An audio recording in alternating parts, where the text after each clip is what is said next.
चलिए गाइस, हम पढ़ेंगे आज रूल नंबर 12। रूल नंबर 12 जो है ये कहता है कि किसी नाउन के टू टाइप ऑफ प्लूरल बनते हैं। क्या बनते हैं? Two types of plural. ठीक है, दो तरह के प्लूरल बनते हैं। टू टाइप ऑफ प्लूरल बनते हैं दो तरह के। ठीक है, कौन कौन से बनते हैं? और दोनों के मीनिंग अलग अलग होते हैं। ठीक है, जैसे मैंने कहा ब्रदर। क्या कहा मैंने? ब्रदर। ब्रदर माने भाई होता है। इसके दो बनेंगे बहुवचन, दो प्लूरल बनेंगे। एक बनेगा ब्रदर्स, एक में एस लगा देंगे, और एक बनेगा ब्रीदरन। क्या? ब्रीदरन। ब्रदर्स का मतलब होगा कि सन्स ऑफ सेम पेरेंट्स, यानी एक ही माँ बाप के दो बच्चे, दो भाई। ठीक है, एक ही माँ बाप के। Okay, son of same parents लिख देता हूँ, सन्स ऑफ सेम पेरेंट्स। ठीक है गाइस। दूसरा ब्रीदरन। ब्रीदर मतलब member of society, members of society. ठीक है गाइस, मतलब किसी सोसाइटी के मेंबर्स। जैसे कि मान लो जो एक होते हैं ना, उसमें टीवी में देखते हैं तारक मेहता का उल्टा चश्मा, जेठालाल, भिड़े सब होते हैं, पोपटलाल, सब उसके मेंबर्स हैं सोसाइटी के। तो सबको बोल सकते हैं ब्रीदरन। क्या बोल सकते हैं? ब्रीदरन। अब ये सोसाइटी हो सकती है कम्युनिस्ट, क्या कम्युनिटी भी हो सकती है, और कोई रिलीजियस ग्रुप भी हो सकता है। ठीक है, तो यहाँ देखा हमने ब्रदर यानी भाई के दो बहुवचन बनने, दोनों की मीनिंग अलग अलग। दूसरा देखते हैं। दूसरा क्लोथ माने होता है कपड़ा। इसके दो बहुवचन बनते हैं, एक बनता है क्लोथ्स। क्या बनता है? क्लोथ्स। और एक बनता है क्लोसिस। ये जो क्लोथ्स है ये आपको देता है बिना सिले कपड़े, अनस्टिच्ड क्लोसिस। ठीक है, यानी बिना सिले हुए कपड़े। और ये क्लोसिस होता है सिले हुए कपड़े, स्टिच्ड क्लोसिस। ठीक है, स्टिच्ड क्लोसिस। इसको गारमेंट्स भी बोलते हैं। क्या बोलते हैं? गारमेंट्स। ठीक है, तो ये था सिले हुए कपड़े, और ये था बिना सिले कपड़े। तीसरा है डाई। डाई के भी दो बनते हैं दोस्तों। एक बनता है तुम्हारा डाइज। क्या? डाइज का मतलब होता है स्टाम्प्स। मोहर लगती है, मोहर, स्टाम्प्स। ठीक है, किसमें मोहर लगाते हैं। दूसरा है डाइस। जानते हैं, पासा कहते हैं, पासा जो लूडो में खेलते हैं ना, पासा इस टाइप का। हाँ, जो इस टाइप का लूडो में पासा होता है, नंबर लगे खेलते हैं। ठीक है, लूडो। तो ये डाइस और ये डाइस। चौथा है इंडेक्स। क्या guys?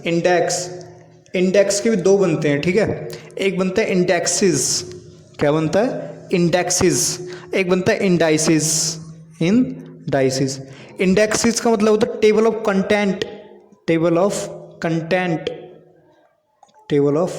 Content in a book. किसी किताब में जो वो होती है ना, पूरा जो कंटेंट होता है पूरा दिया होता है कि भाई इतने इसमें चैप्टर्स हैं, इतना पूरा सिलेबस लिखा हुआ होता है, टेबल पूरा लिखा हुआ होता है, सब कुछ दे रखा होता है, उसको बोलते हैं इंडेक्सिस। क्या बोलते हैं? इंडेक्सिस।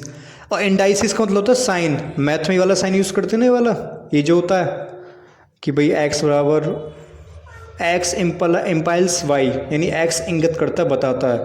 ठीक है इस। तो ये था रूल नंबर 12।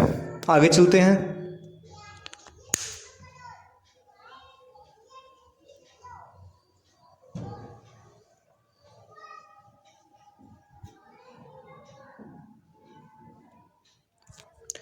चलिए देखा जाए रूल नंबर 13। कौन सा? Rule number 13। रूल नंबर 13 कहता है कि जो कंपाउंड नाउन होते हैं, कौन से? कंपाउंड नाउन्स हैं, जुड़े हुए होते हैं आपस में दो। जैसे मैंने बोला सिस्टर इन लॉ। क्या बोला? Sister in law. ठीक है, तो इसमें एस कहाँ लगेगा? यहाँ लगेगा, ना कि यहाँ नहीं लगेगा। कहाँ लगेगा? लॉ सिस्टर पर। ठीक है, सिस्टर्स इन लॉ। जैसे मैंने कहा इंजीनियर्स, मैंने कहा engineer in chief, engineer in chief, ठीक है। तो इंजीनियर में इसका बहुवचन बनाएंगे अगर हम प्लूरल तो कहाँ लगेगा, एस यहाँ लगेगा, इंजीनियर्स इन चीफ, ठीक है। इस जैसे मैंने बोला स्टेप सन्स, स्टेप सन, सौतेला बेटा होता है ना, सौतेला, तो इसमें एस कहाँ लगेगा, यहाँ लगेगा, स्टेप सन्स, ना कि यहाँ पर, ठीक है। जैसे मैंने बोला हॉर्सेस रेस, क्या बोला, हॉर्सेस रेस। एक मैंने बोला हॉर्स रेसिस, ठीक है। ऊपर वाला हॉर्स यानी घोड़े, यानी घोड़ों की रेस, ठीक दोस्तों। नीचे वाला है हॉर्स रेसिस, यानी हैस लगा है, तो घोड़े प्रजातियाँ, घोड़ों की अलग अलग प्रजातियाँ, बहुत तरह घोड़े होते हैं ना। तो ये थी कंपाउंड नाउन्स, ठीक है। इसमें हाइफन लेती हैं अपने साथ, ये क्या लेती हैं, हाइफन, ठीक है गाइज। ये देख रहे हो, ये वाली हाइफन बोलते हैं इसे, यानी आपस में दो जुड़ी हुई होती हैं, देखो ये दो या तीन, ठीक है। और देखते हैं हम अभी कंपाउंड नाउन्स। जैसे मैंने कहा मैन लवर, क्या कहा, मैन लवर। अगर इसका बहुवचन बनाना है तुम्हें तो एस कहाँ लगा दो, यहाँ लगा दो, ठीक है। फिर मैंने कहा मैन ईटर, क्या कहा, मैन ईटर, एस कहाँ लगेगा, यहाँ लगेगा, ठीक है। मैन, ये नहीं कि हाँ इसे चेंज करना, नहीं, मैन ईटर्स, मैन लवर्स, ये क्या है, कंपाउंड नाउन्स है, ठीक है। फिर मैंने कहा मैड सर्वेंट, कहाँ लगाना है, यहाँ लगाना है, ठीक है। अब कुछ थोड़े अलग हैं, जैसे मैंने कहा मैन टीचर, क्या कहा, मैन टीचर। अब देखो यहाँ पर अलग अलग है, यानी आदमी और टीचर अध्यापक, तो इसको दोनों का बहुवचन बनेगा। मैं यहाँ बना देता हूँ दोनों का, मैन का बनेगा मैन, MEN मैन, और टीचर का बनेगा टीचर्स, क्या बनेगा दोस्तों, टीचर्स, मैन टीचर्स। जैसे मैंने बोला वुमन डॉक्टर, ये कंपाउंड नाउन्स हैं, ठीक है। अब देखो वुमन अलग है, औरत अलग है, डॉक्टर अलग है, ठीक है। यानी औरत और डॉक्टर, तो उसका अलग बनेगा, इसका अलग बनेगा, इसका बनेगा वीमन, क्या बनेगा, वीमन, और इसका बनेगा डॉक्टर्स, क्या बनेगा, डॉक्टर्स, ठीक है। जैसे मैंने बोला लॉर्ड जस्टिस, क्या बोला, लॉर्ड जस्टिस, ठीक है। अब इसका अलग अलग बनेगा, लॉर्ड का अलग, जस्टिस का अलग, यानी लॉर्ड्स जस्टिस, ठीक है। तो ये तीनों अलग थे, ये वाले, ये अलग थे। जैसे मैंने बोला ये अपवाद है, अपवाद जानते, अपवाद जो नियम का कहना नहीं मानता, ठीक है, उसे अपवाद बोलते हैं, अलग होता है बिल्कुल। जैसे मैंने कहा अटॉर्नी जनरल, क्या कहा, अटॉर्नी जनरल, ठीक है। अब इसका बहुवचन बनाना है, तो एस हम यहाँ लगाएंगे इसमें, अटॉर्नीज में, अटॉर्नीज जनरल, ना कि इसमें लगाएंगे, कहाँ लगाएंगे, यहाँ लगेगा इस। तो ये थी कंपाउंड नाउन, ठीक है। हाइफन वाली, जो हाइफन लेते अपना साथ, ये ले रही हाइफन, ये हाइफन, ये हाइफन। ये था रूल नंबर 13, ठीक है। ये क्या कहता है कि इफ टू नाउन्स और एडजेक्टिव्स, ठीक है, इफ टू नाउन्स और adjectives are connected with preposition, किसका खेल है, प्रेपोजिशन, ठीक है। ये प्रीपोजिशन नहीं होता, ये होता प्रेपोजिशन।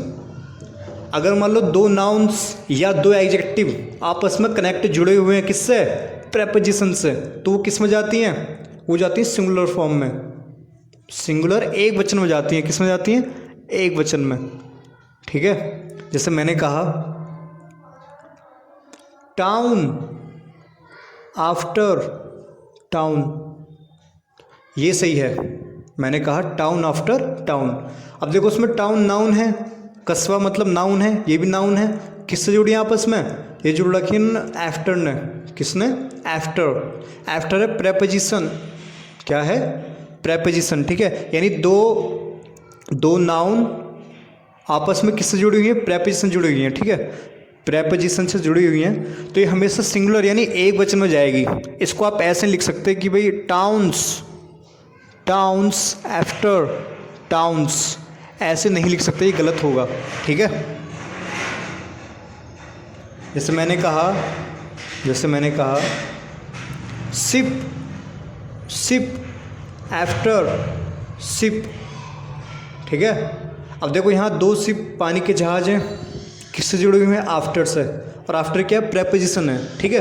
ये दोनों नाउन हैं, ये प्रेपोजिशन से जुड़े हुए हैं। तो कभी ये हमेशा एक वचन में आएंगे, सिंगुलर फॉर्म में। ऐसे नहीं कि तुम इसको बहुवचन कर दो, यानी शिप्स आफ्टर शिप्स, ये होगा गलत। ऐसे नहीं लिख सकते, हमेशा जाएगा एक वचन में, ठीक है जी। जैसे मैंने कहा फ्रूट, फ्रूट आफ्टर फ्रूट, ठीक है। फल आफ्टर फल, ठीक है। दो नाउन हैं, दोनों किससे जुड़े हुए हैं? दोनों कनेक्ट हैं प्रेपोजिशन से, ठीक है। तो हमेशा ही एक वचन सिंगुलर फॉर्म में जाएगा। इसको आप ऐसे नहीं लिख सकते कि फ्रूट्स, फ्रूट्स आफ्टर फ्रूट्स, ठीक है, ये होगा गलत। जैसे मैंने कहा door to door, door to door, यानी एक दरवाजे से दूसरे दरवाजे पर, ठीक है। अब देखो टू प्रेपोजिशन है, ये डोर ये नाउन है, रिपीट हो रहा है दोबारा, इसका मतलब ये हमेशा एक वचन में जाएगा। आप ऐसे लिख सकते हैं कि डोर्स टू डोर्स, ये होगा गलत, आप ऐसे नहीं लिख सकते। जैसे मैंने बोला 4 and 4, 4 and 4। अब ये देखो एडजेक्टिव है, ये क्या है? एडजेक्टिव, और ये भी एडजेक्टिव है, न्यूमरल एडजेक्टिव है। आपस किससे जुड़ी हुई हैं? आपस में ये एंड से जुड़ी हुई हैं। तो कभी भी एस अपने साथ ये नहीं लेंगी, कभी भी ऐसे लिख सकते कि फोर्स एंड फोर्स कर दो, ठीक है, ये होगा गलत। एक और देख लेते हैं। जैसे मैंने कहा वुड, क्या कहा? वुड, वुड फॉर वुड, ठीक है, वुड फॉर वुड, इसका तुम बहुवचन नहीं बना सकते, ये नहीं लिख सकते वुड्स फॉर वुड्स, नहीं, ये गलत होगा, ठीक है।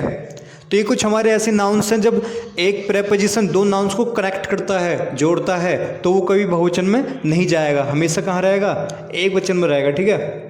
अब जैसे मैं कुछ और लिखता हूँ, जैसे कि मैं लिखा fruits, fruits and vegetables, fruits and vegetables, ठीक है। अब देखो यहाँ पर फ्रूट्स नाउन है और वेजिटेबल्स भी का है नाउन, और ये प्रेपोजिशन है, यानी इसने दो को जोड़ रखा है, ठीक है। अब देखो दोनों अलग अलग हैं, यह रिपीट नहीं हो रहा। ये रूल कब काम करेगा? जब रिपीट की बात हो, रिपीटिशन क्या चल रहा हो, रिपीटिशन हो रहा हो, ठीक है, तब ये सिंगुलर में जाता है, सिंगुलर नाउन में। लेकिन यहाँ पर रिपीट नहीं हो रहा है, यहाँ पर फ्रूट्स आ रहा है, यहाँ पर वेजिटेबल्स आ रहा है, ठीक है। तो इसलिए क्या होगा, जो पहले वाली नाउन है वो किस में जाएगी? सिंगुलर में जाएगी, ठीक है, फ्रूट, और ये सही है, ये प्लूरल में जाएगी, ये सिंगुलर नाउन में जाएगी, ठीक है। यानी पहली वाली नाउन जो जुड़ेगी एंड से, प्रेपोजिशन से, वो जाएगी सिंगुलर नाउन एक वचन में, और दूसरी वाली जाएगी बहुवचन में, ठीक है, क्योंकि दोनों अलग अलग नाउन्स हैं, ओके। तो ये था रूल नंबर 14, रूल नंबर 14। आगे चलते हैं गाइस।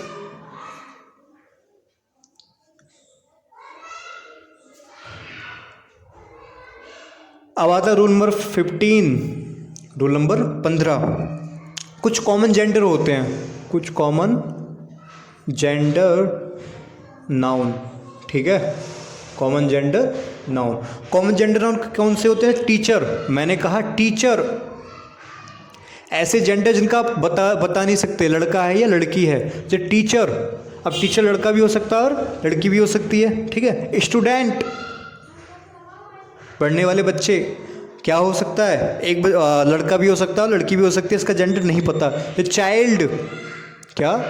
चाइल्ड, बच्चा, अब इसका भी नहीं बता सकते कि लड़का है या लड़की है। क्लर्क, ठीक है, राइटर, लीडर, ऐसे बहुत सारे हैं। राइटर, लीडर, ठीक है, ये सब कॉमन जेंडर नाउन है, इन्हें डुअल जेंडर भी कहते हैं। तो जब ये होते हैं, ठीक है, तो इनका प्रयोग सिंगुलर नाउन में किया जाता है। किसमें? सिंगुलर में, एक वचन में, ठीक है, जनरली। और ये अपने साथ क्या लेते हैं? ही लेगा, ठीक है, हिज, हिम, यानी पुरुषवाचक मान लिया जाएगा ना। क्या मान लिया जाएगा? पुरुषवाचक, ठीक है, पुरुष के रूप में आएगा, आदमी के रूप में, ठीक है। जैसे मैंने कहा a teacher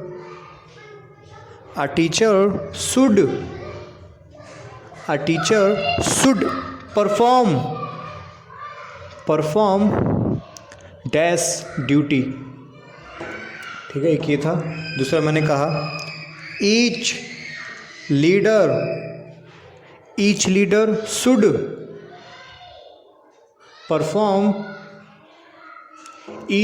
should perform dash duty.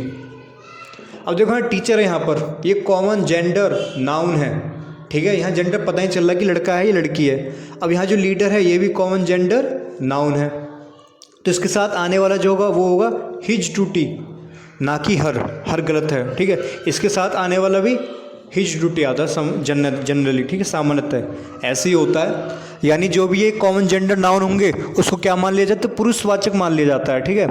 वैसे कभी कभी इससे पंगा भी हो जाता है, ठीक है, कभी केस कर दो कि यहाँ ये पुरुषवाचक क्यों ले रहे हैं, यहाँ लड़की भी तो मान सकते हैं, महिलावाचक, स्त्रीवाचक भी तो मान सकते हैं। हालांकि जब सेंटेंस बनाते समय वहाँ क्लियर कर देना चाहिए, क्लियर बता देना चाहिए कि लड़का है या लड़की है, ठीक है, महिला है या पुरुष। लेकिन जो सामान्य जनरली बेसिकली बात करेंगे और जनरली सामान्यतः क्या मान लेंगे? पुरुषवाचक मान लेंगे, ठीक है। तो एक ऐसा रूल नंबर 15, 15वां, ठीक है।